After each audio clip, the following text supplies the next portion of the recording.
Classroom में छात्र छात्राओं की भीड़ लग जाती है। सभी के सामने लड़की का थप्पड़ पड़ने से उसे बहुत बेइज्जती महसूस होती है। वह गुस्से में क्लासरूम से बाहर चला जाता है और अब वह अपनी बेइज्जती का बदला लेना चाहता था, इसलिए वह एक फैक्ट्री से मैनेजर के जरिए पैसे देकर तेजाब की व्यवस्था करता है और कॉलेज की छुट्टी होने के समय गेट के पास खड़ा हो जाता है। जैसे ही नंदनी और उसकी सहेली वहां आते हैं, वह लड़का अपने पीछे तेजाब छुपाकर उनके सामने आ जाता है और नंदनी से वहां से दूर जाने को कहता है। वह उस लड़की से आखिरी बार बात करना चाहता था, तब नंदनी थोड़ा दूर हटने लगती है।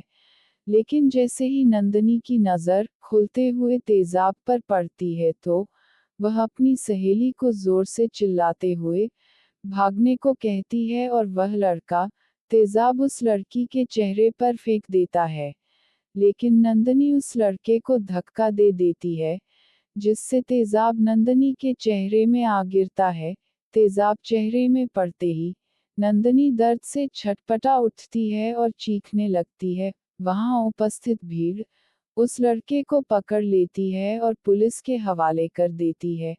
नंदनी का पूरा चेहरा तेजाब से झुलस चुका था, उसे अस्पताल लाया जाता है।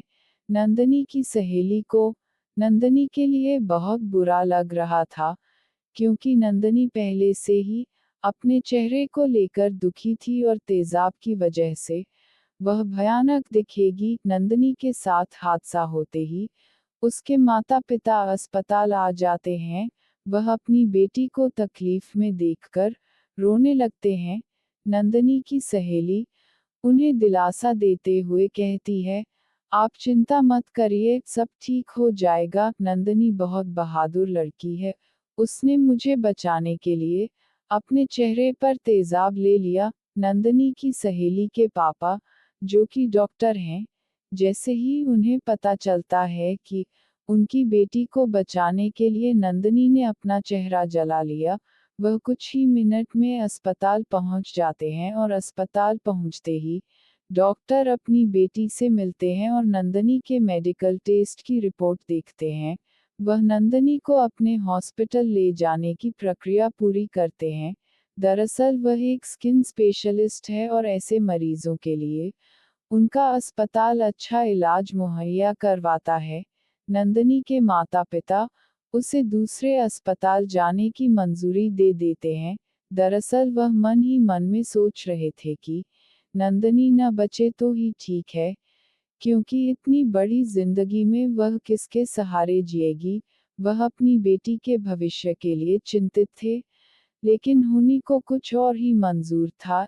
1 महीने के इलाज के बाद नंदनी का ऑपरेशन पूरा हो चुका होता है और जैसे ही डॉक्टर उसका चेहरा खोलते हैं, वह किसी खूबसूरत अप्सरा की तरह लग रही थी। डॉक्टर नंदनी को कहते हैं, बेटी तुम्हें बहुत बड़ा झटका लगने वाला है, क्या तुम तैयार हो? नंदनी को थोड़ा तकलीफ हो रही थी, वह हिम्मत करके अपने अपने बिस्तर में बैठ जाती है और डॉक्टर जैसे ही उसके सामने आईना लाते हैं, नंदनी के होश उड़ जाते हैं। नंदनी को यकीन नहीं होता कि वह इतनी सुंदर बन सकती है। अब वह बदसूरत लड़की नहीं, बल्कि एक खूबसूरत परी दिखने लगी थी। नंदनी की सहेली उसे देखकर खुश हो जाती है।